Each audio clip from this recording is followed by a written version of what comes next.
Hello student, welcome to college study Delhi university. आज की video में हम जीएसटी के न्यूमेरिकल्स करने वाले हैं।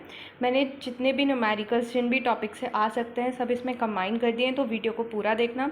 अगर कहीं कुछ समझ नहीं आता तो कमेंट सेक्शन में तुम पूछ सकते हो। तो हम शुरू कर रहे हैं रजिस्ट्रेशन चैप्टर से। अब यहाँ पे एक क्वेश्चन मैंने लिया है, गणेश लिमिटेड जो ऑपरेट करता है दिल्ली में और इसका फाइनेंशियल ईयर 2023 का स्टेटमेंट हमें दे रखा है। यहाँ पे जो पहले दी हैं वो इनवर्ड सप्लाई दी हैं, जिसमें taxable, reverse charge, exempted supply है, और नीचे इन्होंने हमें आउटवर्ड सप्लाई दी है। अब हमसे कई सारे क्वेश्चंस इन्होंने पूछे हैं। पहला क्वेश्चन है कि किस तरह की जो सप्लाई है, मतलब इनवर्ड या आउटवर्ड में से कौन सी सप्लाई हम एग्रीगेट टर्नओवर कंप्यूट करते हुए इंक्लूड करते हैं और कौन सी नहीं इंक्लूड करते। नेक्स्ट क्वेश्चन है कि एग्रीगेट टर्नओवर की वैल्यू ही पूछ ली है। और फिर थर्ड क्वेश्चन में पूछा है कि रजिस्ट्रेशन लेना ज़रूरी है या नहीं है, मतलब कंपलसरी है या नहीं है। ऐसे ही बाकी के क्वेश्चन है, हम पहले आंसर्स पे चलते हैं, एक एक करके टैली करते हैं। तो सबसे पहला क्वेश्चन कि इनवर्ड और आउटवर्ड में से कौन सा हमें एग्रीगेट टर्नओवर में लेना होता है और कौन सा नहीं लेना होता। तो देखो, अगर आपने मेरी सारी वीडियोस ऑलरेडी देखी है तो आपको पता होगा कि सिर्फ आउटवर्ड सप्लाई हम लेते हैं, इनवर्ड सप्लाई हम नहीं इसमें कंसीडर करते। देन एग्रीगेट टर्नओवर जब हम कैलकुलेट करेंगे तो हमने टैक्सेबल वैल्यू ले ली है। Goods under the reverse charge outward वाला लिया है, इनवर्ड वाला कभी रिवर्स चार्ज नहीं आता है। एग्जेम्प्ट गुड और नॉन टैक्सेबल गुड, इन सब को कंबाइंड करके जो हमारी वैल्यू आ गई है, ये एग्रीगेट टर्नओवर की वैल्यू है हमारी, जो कि 18,50,000 आई है। अब हमारा जो तीसरा क्वेश्चन था कि क्या गणेश को रजिस्ट्रेशन लेना लाइबल टू रजिस्ट्रेशन है या नहीं है, एग्रीगेट टर्नओवर को देखते हुए। तो क्योंकि गणेश दिल्ली का है, वो कोई स्पेशल कैटेगरी स्टेट नहीं है, और इसका जो टर्नओवर है हमारा वो 18,50,000 है। मैंने क्वेश्चन में ऑलरेडी ऊपर स्टार्टिंग में बताया था कि वो दिल्ली का है। अब क्योंकि इसका टर्नओवर 20 लाख से एक्सीड नहीं कर रहा है, जो कि थ्रेशोल्ड लिमिट होती है, तो he is not liable to take the registration. Next question हम पढ़ते हैं। इसमें पूछा है कि क्या आपका आंसर कुछ अलग होता अगर गणेश स्पेशल कैटेगरी स्टेट में आता, जैसे special category state of Assam या फिर मणिपुर। अब देखो, इसका आंसर हम पढ़ते हैं। अगर वो आसाम या मणिपुर में आता तो उनकी एग्रीगेट जो लिमिट है वो 10 लाख है, लेकिन मणिपुर की है, आसाम की नहीं है। तो अगर वो आसाम में आता तो फिर उसका कोई फ़र्क नहीं पड़ता। बट अगर वो मणिपुर में है तो क्योंकि उसकी एग्रीगेट टर्नओवर लिमिट जो है, थ्रेशोल्ड लिमिट, वो 10 लाख है, तो he is liable to register. और कौन कौन से स्टेट हैं जो कि स्पेशल कैटेगरी में आते हैं, तो मणिपुर, मिजोरम, नागालैंड, त्रिपुरा। अगर वीडियो देखी है तो आपको ये पता होगा, ठीक है। यही आंसर पूरा यहाँ एक्सप्लेन किया हुआ है। अब हम आ जाते हैं नेक्स्ट क्वेश्चन पे। इसके यहाँ पूछा है कि अगर गणेश लाइबल टू रजिस्ट्रेशन नहीं है एग्रीगेट टर्नओवर के बेसिस पे, तो क्या कोई और कारण हो सकता है जिसकी वजह से वो लाइबल टू रजिस्ट्रेशन हो।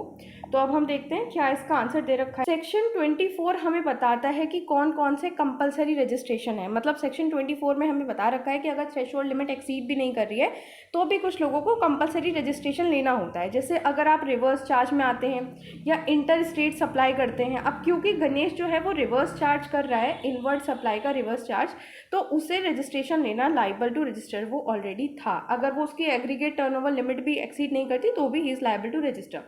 देन आ जाता है हमारा why the enhanced threshold limit 20 lakh not available to Ganesh, कि ये जो 40 लाख वाली ये जो लिमिट थी वो गणेश को क्यों नहीं मिली। इसका आंसर है कि क्योंकि जो 40 लाख वाली जो लिमिट थी ना, वो उस केस में बनती है जब आप सिर्फ गुड्स का सप्लाई कर रहे होते हो। अब क्योंकि गणेश जो था वो सर्विसेज का भी कर रहा होगा, इसलिए उसे 40 लाख वाली जो लिमिट है वो नहीं मिली। अब आ जाते हैं हम इसका नेक्स्ट क्वेश्चन। यहाँ पे भी सेम यही ऐसा क्वेश्चन दे रखा है कि एक रामेश साहू है जिसने अपना बिजनेस स्टार्ट किया था जनवरी में, और वो उड़ीसा का रहने वाला है, ठीक है। इसमें पूरा पर्टिकुलर्स दे रखे हैं, उसका इनवर्ड, टैक्सेबल, ट्रांसफ़र, ये सब दे रखा है।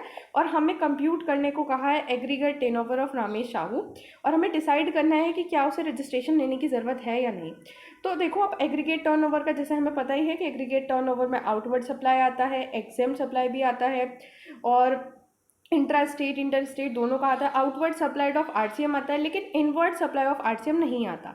आप आंसर देख लो एक बार, बाकी सब इसमें इंक्लूड कर रखा है बट ये इंक्लूड नहीं किया। तो एग्रीगेट टर्नओवर इसका 17 लाख है। अब क्योंकि हमारी जो थ्रेशोल्ड लिमिट है वो 22 के हिसाब से 20 लाख होनी चाहिए। अब हमारा थ्रेशोल्ड लिमिट है, ठीक है, क्योंकि उड़ीसा कोई स्पेशल कैटेगरी स्टेट नहीं है और इसकी जो लिमिट है वो 17 लाख है। तो ये लाइबल टू रजिस्टर तो नहीं होना चाहिए। बट अगर हम सेक्शन 24 देखें जो कि कंपलसरी रजिस्ट्रेशन की बात करता है, जिसके अंदर बोला है कि अगर कोई भी इंटर स्टेट सप्लाई करता है या आरसीएम के अंडर आता है, टैक्स पे करता है, तो उसे कंपलसरी रजिस्ट्रेशन करना पड़ता है। तो इस केस में भी क्योंकि ये आप देख रहे हो यहाँ पे ये इंटर स्टेट सप्लाई कर रहा है, तो he is compulsory liable to register under section 24। 22 में नहीं है बट 24 में है। अब आ जाता है हमारा सप्लाई चैप्टर से आपका क्वेश्चन है ये तो अभी जो मैंने कराया रजिस्ट्रेशन से था, अब सप्लाई शुरू हो गया। अब इस क्वेश्चन में आपको डिटरमाइन करना है कि कॉम्पोजिट सप्लाई है या फिर आपका मिक्स सप्लाई है। अगर आपने मिनी सप्लाई की वीडियो देखी होगी तो मैंने सबसे लास्ट में टॉपिक कराया था कंपोजिट और mix supply under the playlist supply under the GST. तो पहला क्वेश्चन है कि एक होटल है जो 3 डे और 2 नाइट का पैकेज प्रोवाइड करते हैं, इसके साथ ब्रेकफास्ट और डिनर भी प्रोवाइड करता है। अब इसका आंसर है क्योंकि ये नेचुरली बंडल है, ये कंपोजिट सप्लाई में आता है। अगर आप नेचुरली कहीं पे भी जाते हो, देखो अगर आप होटल में रुकने जाओगे तो ऑफकोर्स उसको ब्रेकफास्ट और डिनर तो वो आपको प्रोवाइड करते ही है ना। तो ये कोई स्पेशली बनाया हुआ बंडल नहीं है, नेचुरली है, so it is a composite supply. But अगर आपको एक टूथपेस्ट के साथ टूथब्रश ऑफर करा जाता है तो इट इज़ मिक्स सप्लाई, क्योंकि नेचुरली ऐसा नहीं होता ना कि हर कोई आपको टूथपेस्ट के साथ टूथब्रश भी दे, बट ये लोग दे रहे हैं, तो इट इज़ मिक्स सप्लाई। अब आ जाता है हमारा next illustration. Section 8 of CGST के हिसाब से आपको बताना है कि ये जो सप्लाई है वो नेचुरल बंडल है या फिर नहीं है। वही कंपोजिट सप्लाई और मिक्स सप्लाई के बारे में पूछा गया। पहला क्वेश्चन है कि रेंट डीड एग्जीक्यूट हुई, मतलब 2 डिफरेंट फ्लोर थे एक बिल्डिंग में, जो कि मिस्टर एक्स ने और दिए मिस्टर मुकेश को, ठीक है। मतलब मिस्टर एक्स की बिल्डिंग थी, उन्होंने मिस्टर मुकेश को 2 अपने डिफरेंट फ्लोर रेंट पे दिए, ओके। अब ये जो फर्स्ट फ्लोर था वो रेजिडेंशियल पर्पस के लिए दिया, जो दूसरा फ्लोर था वो बिजनेस पर्पस के लिए। दोनों फ्लोर की एंट्री सेपरेट थी और अलग अलग ये लेंट आउट हो सकते थे। देखो अभी क्योंकि अलग अलग लेंट आउट हो सकते थे तो कोई ज़बरदस्ती तो थी नहीं कि नेचुरली एक साथ देना कंपलसरी था, बट उन्होंने एक साथ दिया, तो it is mixed. Of course it is mix supply, natural bundle थोड़ी है।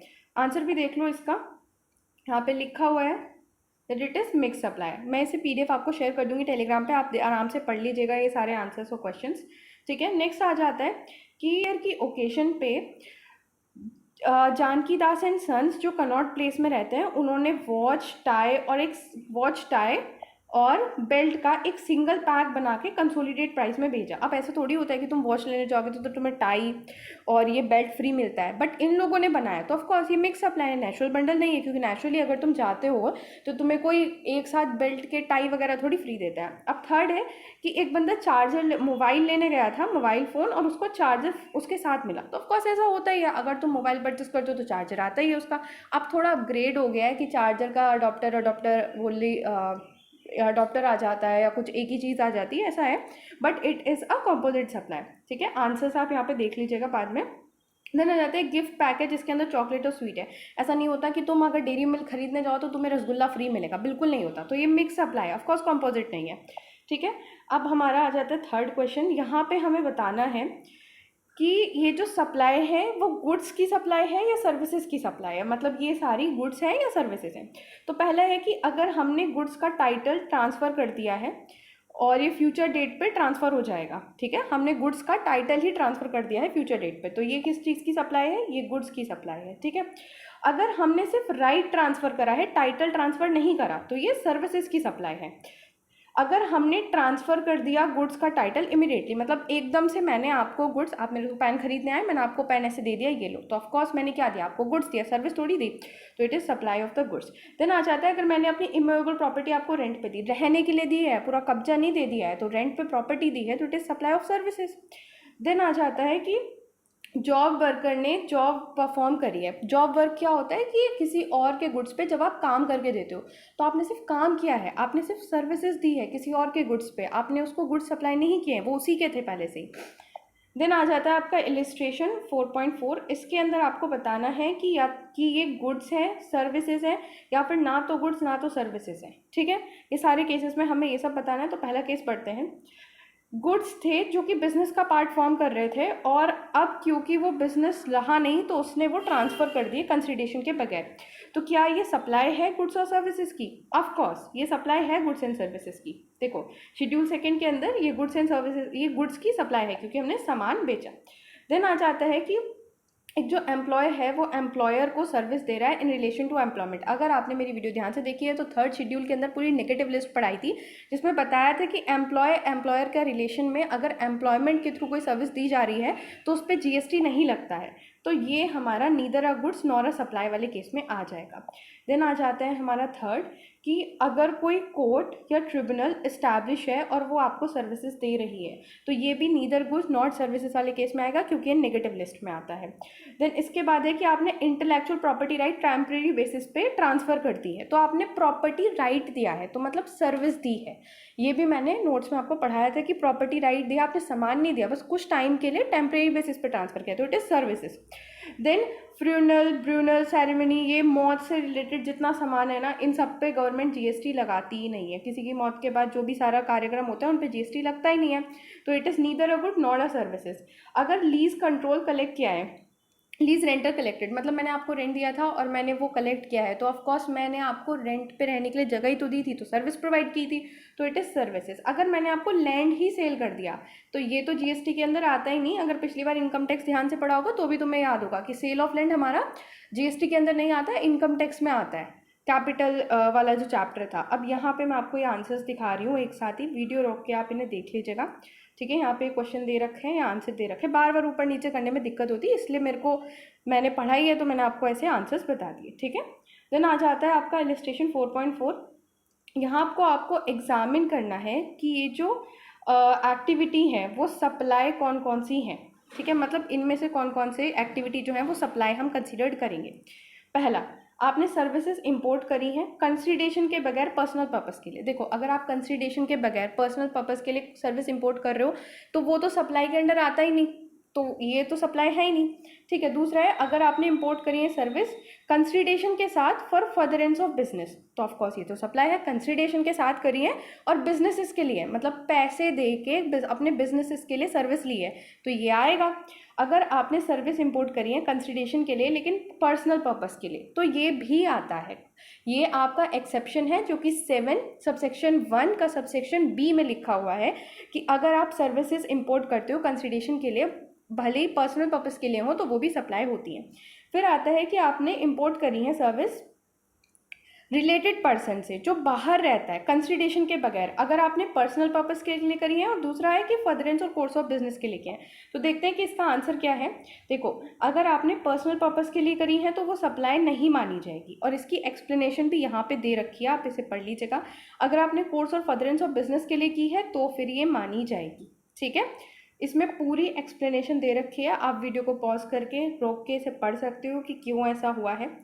देन अब हमारा नेक्स्ट चैप्टर के न्यूमेरिकल शुरू हो जाते हैं, that is the place of supply. यहाँ पे पहला है कि मिस्टर सी ने ट्रैवल किया मुंबई टू नागपुर, मुंबई से नागपुर मिस्टर सी गए।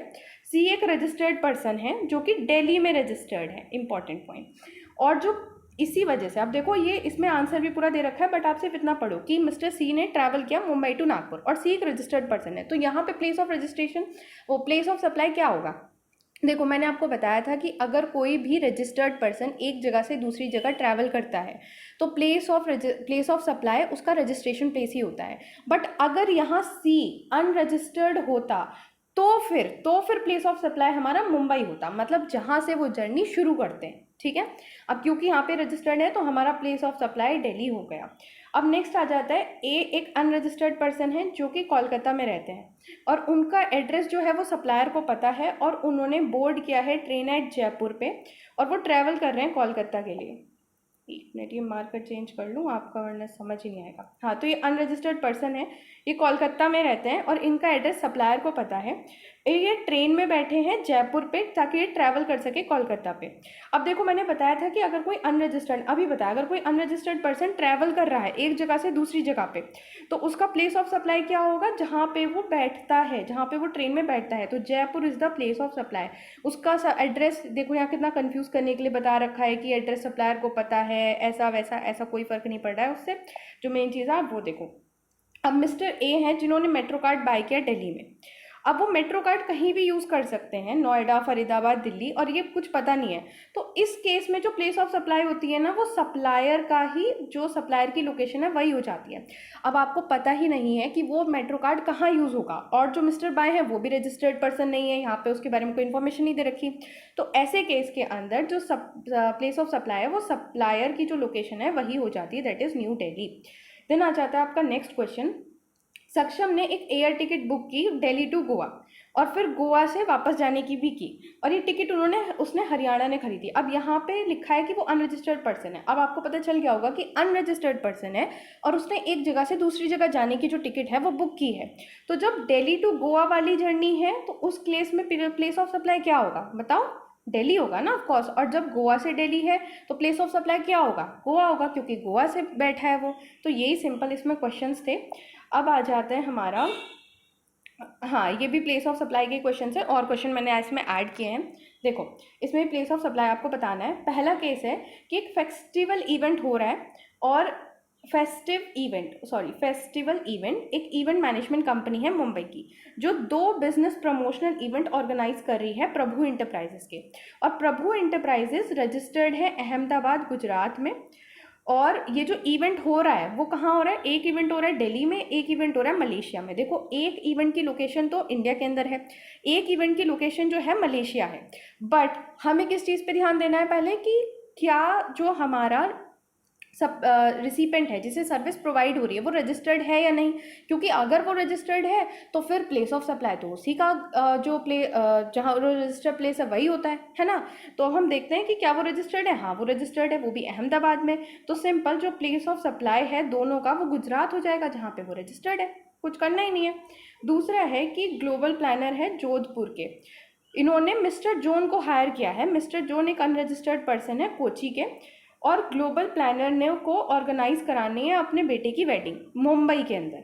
ठीक है, अब देखो, ग्लोबल प्लानर, अगर मैंने आपको सारी प्रोविजंस पढ़ाते हुए बताया था कि अगर कोई भी पर्सन अपनी कोई वेडिंग वगैरह ऑर्गेनाइज करा रहा होता है in respect to immovable property, मतलब कोई भी सर्विस अगर आपको इमूवेबल प्रॉपर्टी के रेस्पेक्ट में दी जा रही होती है ना, तो जहाँ भी वो इमूवेबल प्रॉपर्टी सिचुएटेड है वही प्लेस आपका प्लेस ऑफ सप्लाई बनता है। ठीक है, तो इस केस में हमारा प्लेस ऑफ सप्लाई क्या होगा, मामला केस में। अब इसमें आगे भी कुछ कहा है, देखो आप ये रोक के एक्सप्लेनेशन पढ़ सकते हो। इसमें आगे कहा है कि क्या आपका आंसर अलग होता अगर उनकी वेडिंग सिंगापुर में हो रही होती। हाँ बिल्कुल अलग होता, क्योंकि हमें पता है कि अगर हमारा जो इमूवेबल प्रॉपर्टी है वो आउटसाइड इंडिया लोकेटेड है, तो उस केस में जो रिसिपेंट है, मतलब जिसे सर्विस प्रोवाइड की जा रही है, उसका रजिस्टर्ड प्लेस या उसका होम टाउन, उसका रजिस्टर्ड प्लेस या उसका एड्रेस जो भी दे रखा है वही हमारा प्लेस ऑफ सप्लाई बनता है। तो इस केस में अब वेडिंग अगर सिंगापुर में है तो हमारा प्लेस ऑफ सप्लाई हो जाएगा केरला, कोची। ठीक है, अब हम आ जाते हैं अपने नेक्स्ट क्वेश्चन पे, इलिस्ट्रेशन 7.2। इसमें भी हमें प्लेस ऑफ सप्लाई डिटरमाइन करना है। तो यहाँ पे मिस सुनीता है जो इंटीरियर डेकोरेशन की सर्विस उन्होंने प्रोवाइड करी है मिस्टर सुमित को, और सुमित जो है दुबई में रहते हैं। उनकी 2 प्रॉपर्टी हैं, एक प्रॉपर्टी जो आउटसाइड इंडिया लोकेटेड है और दूसरी प्रॉपर्टी गुजरात में है। तो इस केस में जो प्लेस ऑफ सप्लाई होगा, देखो अगर कोई भी प्रॉपर्टी हमारी, कोई भी सर्विस हम प्रोवाइड कर रहे हैं प्रॉपर्टी से रिगार्डिंग, तो प्लेस ऑफ सप्लाई क्या होता है, जो भी लोकेशन इमूवेबल प्रॉपर्टी की टैक्सेबल टेरिटरी में आती है वही हो जाता है। इस केस में प्लेस ऑफ सप्लाई क्या होगा, गुजरात, क्योंकि एक इमूवेबल प्रॉपर्टी हमारी इंडिया में लोकेटेड है जो कि टैक्सेबल टेरिटरी है, तो वही हमारी प्लेस ऑफ सप्लाई हो जाएगा। अब नेक्स्ट क्वेश्चन पे आ जाते हैं इसका।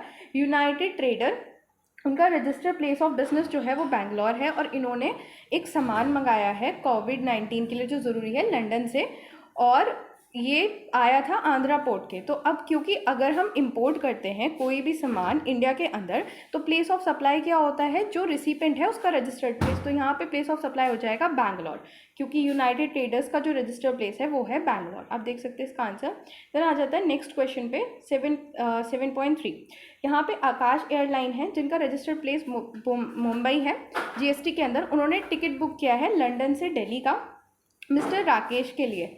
ठीक है, सॉरी, मिस्टर राकेश ने आकाश एयरलाइन के थ्रू टिकट बुक किया है फ्रॉम लंदन टू दिल्ली, और मिस्टर राकेश जो हैं वो यूपी के रहने वाले हैं और वो रजिस्टर्ड नहीं है। तो अगर कोई भी पर्सन अनरजिस्टर्ड पर्सन, मैंने अभी बताया था, अगर कोई भी अनरजिस्टर्ड पर्सन एक जगह से दूसरी जगह जाने की सर्विस लेता है तो जहाँ से वो अपनी जर्नी शुरू करता है वही हमारा प्लेस ऑफ सप्लाई होता है। तो इस केस में लंदन हमारा प्लेस ऑफ सप्लाई होगा। यहाँ आते हैं 7.4। यहाँ पे है कि मिस्टर वो XYZ लिमिटेड ने लोन लिया है फॉरेन बैंक से और जो कंपनी है उसका कोई अकाउंट नहीं था फॉरेन बैंक के अंदर। इस केस में हमें प्लेस ऑफ सप्लाई डिटरमाइन करना है। देखो, so according to the statutory provision, अगर हमारी बैंकिंग सर्विस प्रोवाइड की जा रही है और हमारा रिसिपेंट या फिर सप्लायर उन दोनों में से कोई भी आउटसाइड इंडिया लोकेटेड है, तो जो भी इनसाइड इंडिया लोकेटेड होगा वही हमारा प्लेस ऑफ सप्लाई हो जाएगा। इस केस में क्या है कि XYZ लिमिटेड है इंडिया में, तो प्लेस ऑफ सप्लाई हमारा इंडिया हो जाएगा। अब आ जाते हैं हम अपना टाइम ऑफ सप्लाई के ऊपर। देखो, टाइम ऑफ सप्लाई के अंदर हमारा पहला केस है गुड्स के केस में फॉरवर्ड चार्ज मैकेनिज्म का। मैंने बताया कि फॉरवर्ड चार्ज मैकेनिज्म के अंदर हमारी 2 डेट इंपॉर्टेंट होती है, एक तो हमारी ड्यू डेट गुड्स के केस में और एक हमारी एक्चुअल डेट ऑफ इनवॉइस। ठीक है, अब हम देखते हैं कि हमारी ड्यू डेट और एक्चुअल डेट क्या है। हमारी एक्चुअल डेट ऑफ इनवॉइस तो हमें डायरेक्टली दे रखी है, बट ड्यू डेट हमें निकालनी होती है।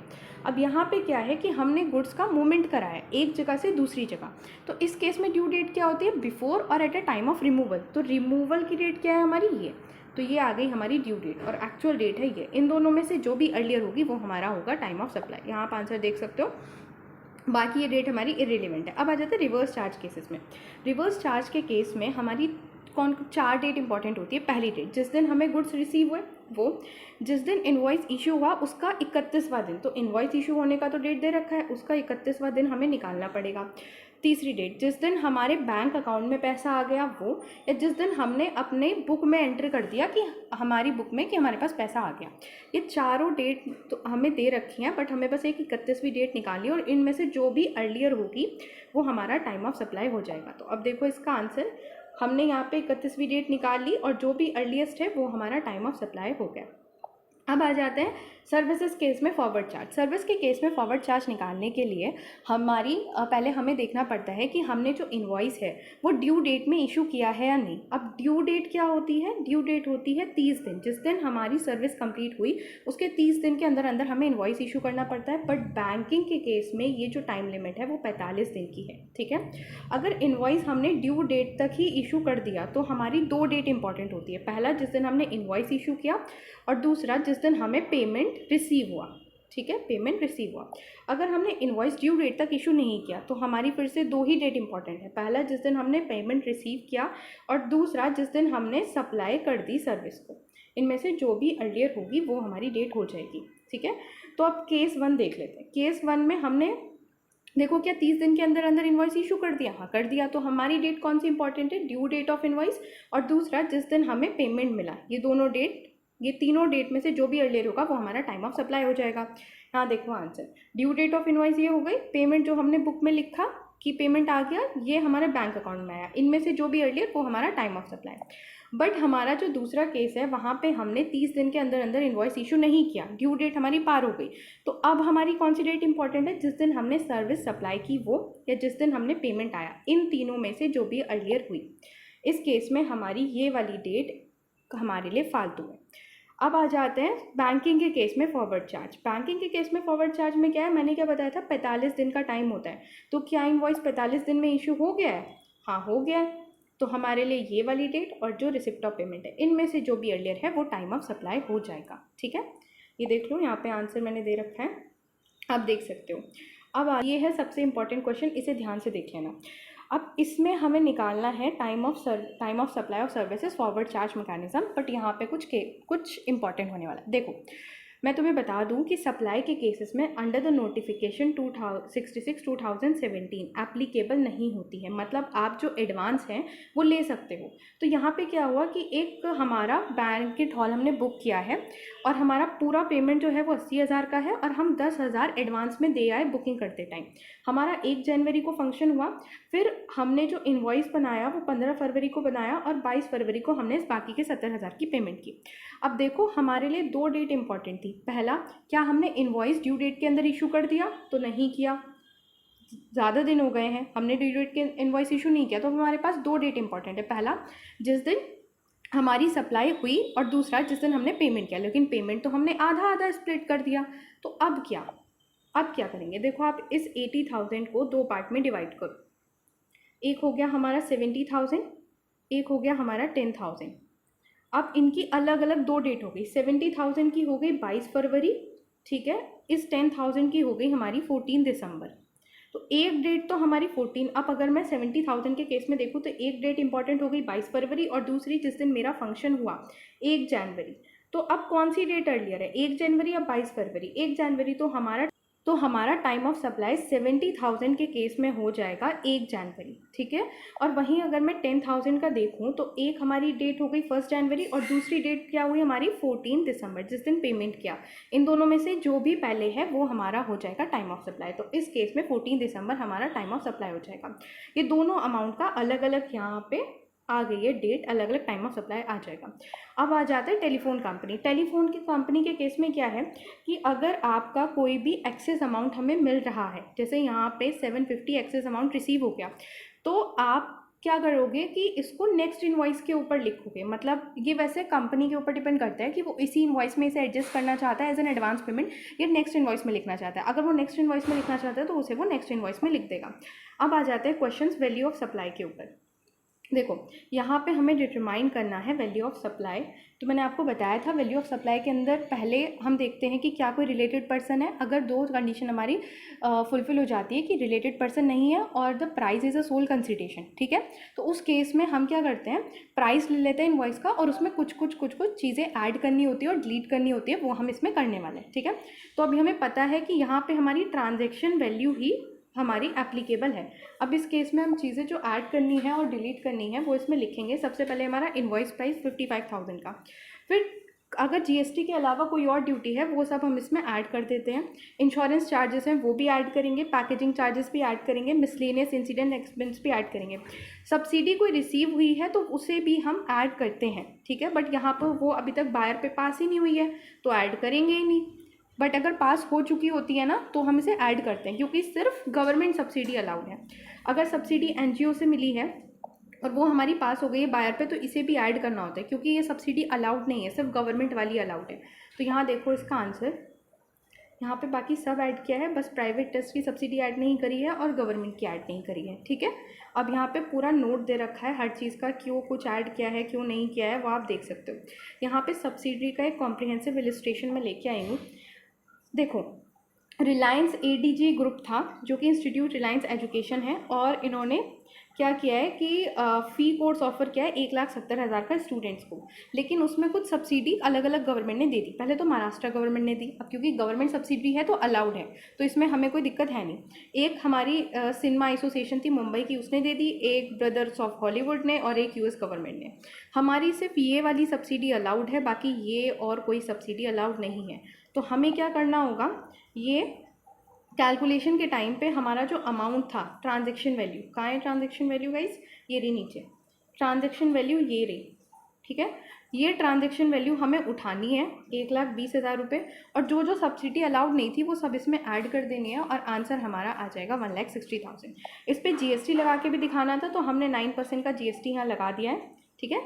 और यहाँ पे ये भी पूछा था इस क्वेश्चन में कि हम कितना अमाउंट स्टूडेंट से कलेक्ट करेंगे, तो हम स्टूडेंट से 1,20,000 ही लेंगे, बट ये जो 1,60,000 है ये तो रिलायंस वालों पे चार्ज करने के लिए है, और जीएसटी ले लेंगे, ठीक है। अब आ जाता है service of life insurance company.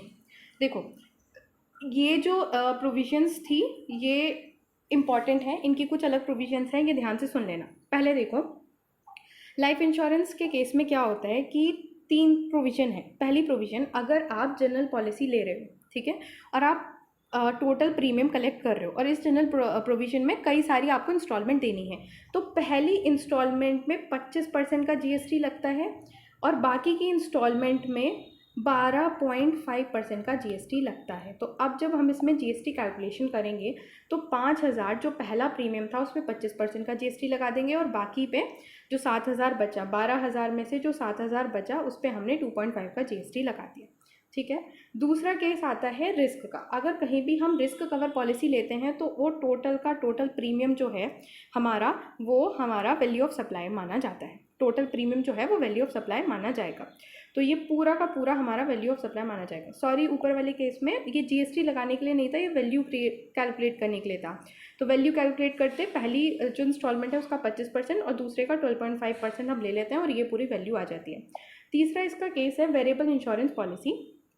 इसमें क्या होता है कि इसमें ऐसा होता है कि अगर हमने प्रीमियम कलेक्ट करते टाइम अपना जिससे मैं प्रीमियम कलेक्ट कर रही हूँ, मैंने उसको बता दिया है कि मैं कुछ अमाउंट जो है वो उसके बिहाफ पे इन्वेस्ट कर रही हूँ, तो वो हमारा वैल्यू ऑफ सप्लाई में नहीं जाता है।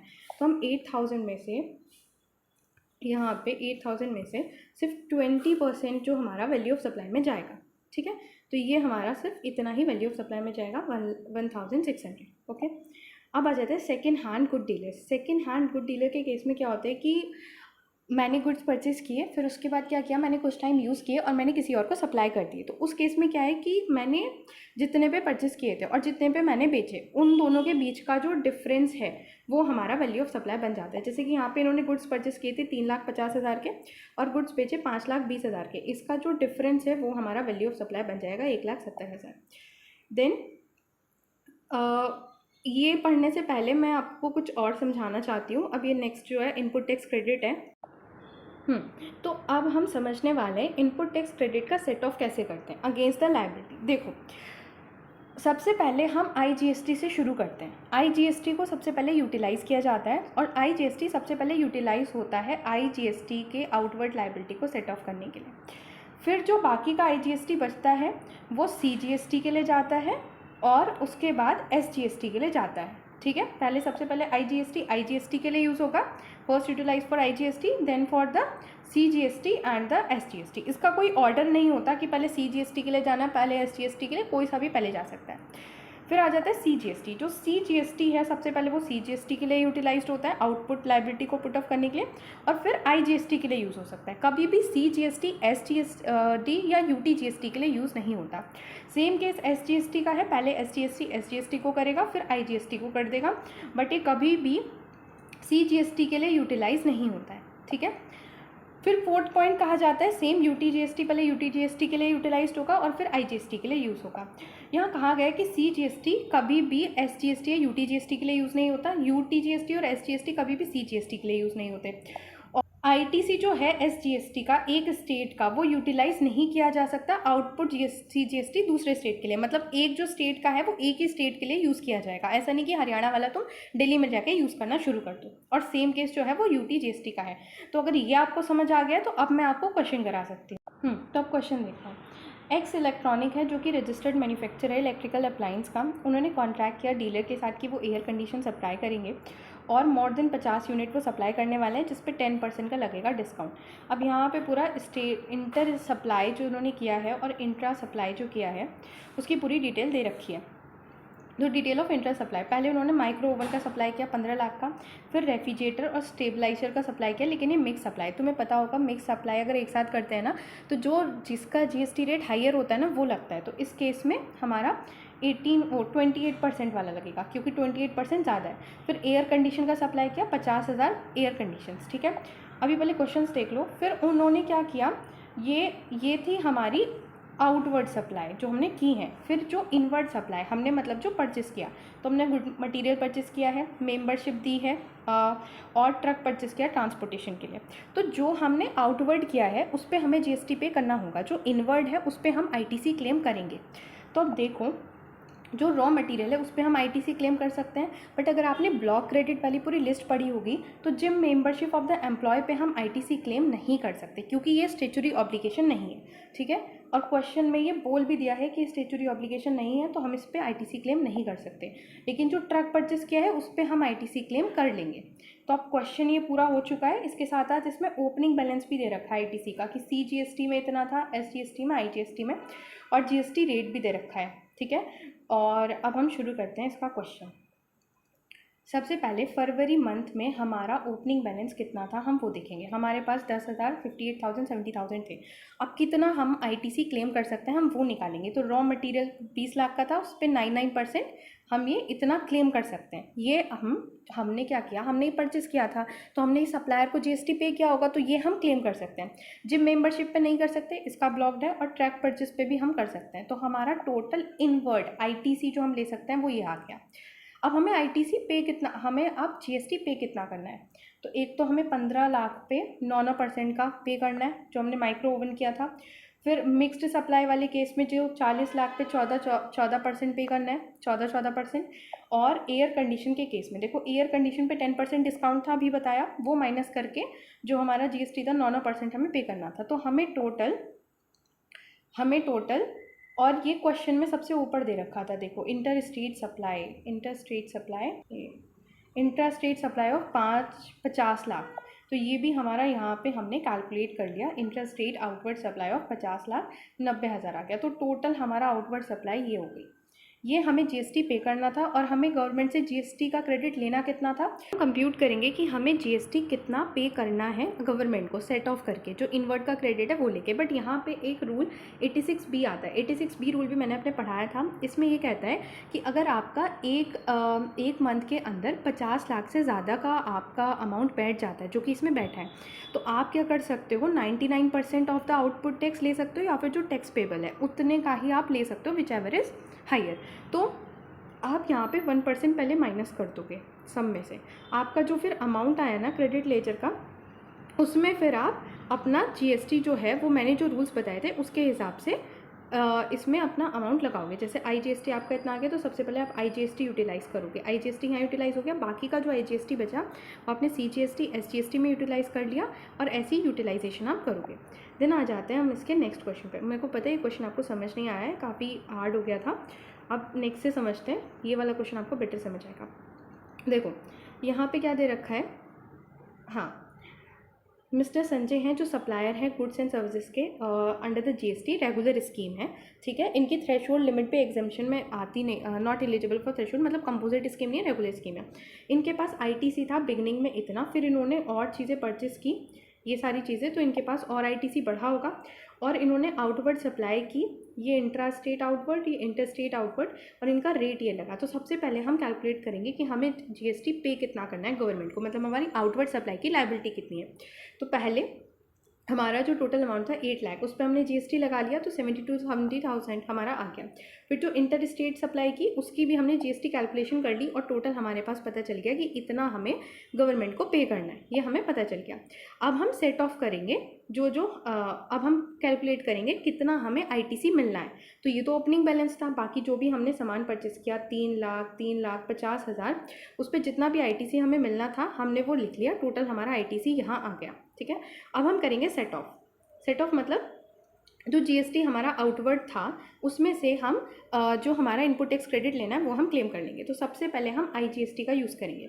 आईजीएसटी कितना था हमारा टोटल हमारा आईजीएसटी था 79,000, तो हमने 54,000 यहाँ यूज़ किया और बाकी का 25,000 ये यूज़ करेंगे। ज़रूरी नहीं कि आप सीजीएसटी में यूज़ करो, आप एसजीएसटी में भी कर सकते हो, आंसर डिफरेंट हो जाएगा, फिर उससे कोई फ़र्क इतना है नहीं। उसके बाद जो हमारा आता है सीजीएसटी, फिर हमने सीजीएसटी के लिए यूटिलाइज़ किया और एसजीएसटी को सेट ऑफ करने के लिए यूटिलाइज़ किया, और हमारे पास जो जीएसटी पेबल बचा है वो 15,000 का बच गया, मतलब हमें 15,000 गवर्नमेंट को पे करने हैं, ठीक है। तो ये आई होप आपको समझ आ गया होगा कि इस क्वेश्चन को कैसे करना है। ऐसे ही क्वेश्चन आने हैं कि आपको आउटपुट निकालना है, इनपुट निकालना है, सेट ऑफ करना है। सेट ऑफ के रूल्स मैंने आपको पढ़ाई दिए। देखो क्या हुआ कि इतना अमाउंट तो हमने यूटिलाइज़ कर लिया, अब इसके बाद का कुछ अमाउंट बचा, जैसे कि 79,000 तो पूरा यूटिलाइज़ हो गया, लेकिन सीजीएसटी का ये जो 10,000 का अमाउंट बचा है ये हम अगले साल कैरी फॉरवर्ड कर लेंगे, बट एसजीएसटी को सेट ऑफ करने के लिए हम यूज़ नहीं कर सकते हैं, ये मैंने आपको रूल्स में पढ़ा दिया है। देन अब हम आ जाते हैं टाइप ऑफ ड्यूटी पे, बेसिक ड्यूटी के क्वेश्चंस को निकालने के लिए, वैल्यूएशन चैप्टर हमारा लास्ट। तो हमारी सबसे पहले यहाँ पे दे रखा है कि हमने गुड्स इंपोर्ट करे जिनकी एसेसिबल वैल्यू हमें दे रखी है 10 लाख, इनकी बेसिक कस्टम ड्यूटी इस पर 10% लगनी है और सर्विस वेलफेयर चार्जेस हमें 10% लगाने हैं। तो ये तो बहुत ही सिंपल क्वेश्चन है, आपको एक्सेसिबल वैल्यू मतलब CIF वैल्यू दे दी है, उस पर 10% का आपने बेसिक ड्यूटी लगा दी, और फिर सोशल वेलफेयर चार्जेस जो होते हैं ना वो बेसिक कस्टम ड्यूटी पे लगते हैं, तो आपने सोशल वेलफेयर चार्जेस लगा दिए जो बेसिक कस्टम ड्यूटी पे लगे, ये आपका अमाउंट आ गया, और फिर ये टोटल हमने कैलकुलेट कर दिया, ये यहाँ पे आपका अमाउंट कैलकुलेट हो गया। अब हम आ जाते हैं नेक्स्ट क्वेश्चन पे। यहाँ पे ABC इंटरनेशनल है जिसने इंपोर्ट किया है एक प्रोडक्ट एयर के थ्रू कनाडा से, ठीक है। प्राइस हमें दे रखा है प्रोडक्ट का कनेडियन डॉलर में, फ्रिट्स भी कनेडियन में है, डिज़ाइन डेवलपमेंट चार्जेस दे रखे हैं, कमीशन जो हमने पे किया 3% ऑफ द प्राइस, ठीक है, date of bill of entry, और ये सारी डिटेल्स आपको दे रखी हैं। ये काफ़ी बड़ा क्वेश्चन है और इससे आपकी सारी चीज़ें कवर हो जाएंगी। तो अब शुरू करते हैं। सबसे पहले हमने क्या निकालना है, एफओबी वैल्यू निकालनी है। एफओबी वैल्यू निकालने के लिए आपको सबसे पहले लेना होता है प्रोडक्ट का प्राइस, फिर उसके अंदर डिज़ाइन एंड डेवलपमेंट चार्जेस आपको ऐड करने होते हैं। अगर ये इंडिया में नहीं किया गया, अगर डिज़ाइन एंड डेवलपमेंट इंडिया में किया गया है तो ये ऐड नहीं होता, तो ये हमने ऐड कर दिया। देन हमारे पास टोटल कॉस्ट आ गई प्रोडक्शन की। अब हमें क्या करना है, अब हमें ऐड करना है कमीशन। बट कमीशन हमें क्या कहा गया था, देखो क्वेश्चन में देखो, कमीशन कहा गया है 3% of the price in Indian currency. तो अब हम पहले इंडियन करेंसी में कन्वर्ट करेंगे, और इंडियन करेंसी में कन्वर्ट करने के लिए एक्सचेंज रेट निकालना होता है। अब यहाँ पे तो कई सारे एक्सचेंज रेट दे रखे हैं, सीबीआईसी का एक्सचेंज रेट दे रखा है, और सीबीआईसी का एक्सचेंज रेट 21 वाला भी दे रखा है। तो हमें कौन सा लेना है, हमें वो दे। तो यहाँ पे हमें एक्सचेंज रेट लेना होता है बिल ऑफ एंट्री वाला, कोई सा भी केस हो exchange rate bill of entry वाला लेना होता है। और ड्यूटी जो लेनी होती है ना, बेसिक ड्यूटी, वो जिस दिन अराइवल हुआ या जिस दिन बिल ऑफ एंट्री फाइल हुई उसमें से जो भी अर्लियर होगा, तो हमारी ड्यूटी जो होगी वो हमें ये वाली लेनी होगी। तो हमने 52 रुपीज़ हमारा एक्सचेंज रेट हो गया। हमने क्या किया, यहाँ पे अपना कन्वर्शन कर लिया और इंडियन रुपीज़ में वैल्यू निकाल ली। अब इस पर 3% का हमने कमीशन लगा दिया, हमारा कमीशन ये आ गया। अब हमारी ऐसे आ गई एफओबी वैल्यू। अब एफओबी वैल्यू से सीआईएफ वैल्यू निकालने के लिए हमें फ्रिट्स और इंश्योरेंस ऐड करनी होती है। बट हमारी जो फ्रिट्स हैं वो एयर के केस में 20% ऑफ एफओबी से ज़्यादा नहीं हो सकता। तो सबसे पहले अब हम कैलकुलेट करेंगे 20% ऑफ एफओबी। अगर वो ज़्यादा है, अगर हमारा अभी का जो फ्रिट्स है वो 20% ऑफ एफओबी से ज़्यादा है तो हम ये वाला लगा देंगे, और अगर नहीं है तो हम वही वाला लगा देंगे जो दे रखा है। अब ये ज़्यादा है तो इस वजह से हम ये वाला लगा रहे हैं। इंश्योरेंस भी हमें क्वेश्चन में नहीं दिया था, तो इंश्योरेंस कैलकुलेट होता है 1.125% ऑफ एफओबी। ये सारा मैंने पढ़ा रखा, आप देख लेना अगर आपने नहीं देखी अभी तक वीडियो। तो यहाँ पे ऐड होके हमारी सीआईएफ वैल्यू आ गई। अब इस सीआईएफ वैल्यू को हमें राउंड ऑफ करना है। राउंड ऑफ वैसे ही होता है जैसे सिंपल राउंड ऑफ करते हैं। फिर हमने लगनी है बेसिक कस्टम ड्यूटी। अब बेसिक कस्टम ड्यूटी भी इस पर 2 दे रखी है, लेकिन मैंने अभी आपको बताया कि बेसिक कस्टम ड्यूटी जो भी बिल ऑफ एंट्री है या जिस दिन क्राफ्ट अराइवल हुआ, विच एवर इज़ अर्लियर, वो वाली लगेगी। तो हमारी कौन सी वाली लगेगी, यहाँ पे 10% वाली लगेगी, ठीक है। हाँ हाँ, विच एवर इज़ ये वाली हमारी लग जाएगी। तो यहाँ पे हमारी बेसिक कस्टम ड्यूटी 10% वाली लग गई। अब जो बेसिक कस्टम ड्यूटी यहाँ लग गई, अब जो हमारा सोशल वेलफेयर चार्जेस है वो बेसिक कस्टम ड्यूटी पे लगता है, तो दैट इज़ 10%, वो हमने इसमें लगा दिया और हमारा टोटल आंसर आ गया ये। ओके, फिर आईजीएसटी जो लगता है वो टोटल वैल्यू पे लगता है, तो वो हमने टोटल वैल्यू पे कैलकुलेट कर दिया और हमारा पूरा आंसर हो गया। यहाँ पे देखो पूरा सॉल्यूशन लिखा हुआ है कि क्यों कब कैसे लगा है। तो इसी के साथ तुम्हारा ये पूरा क्वेश्चन भी कंप्लीट हो गया, एंड आई होप इसी के साथ तुम्हें समझ आ गया होगा। Thanks for watching. वीडियो को लाइक करो, चैनल को सब्सक्राइब करो, और इसके नोट्स चाहिए तो टेलीग्राम चैनल ज्वाइन कर लो हमारा।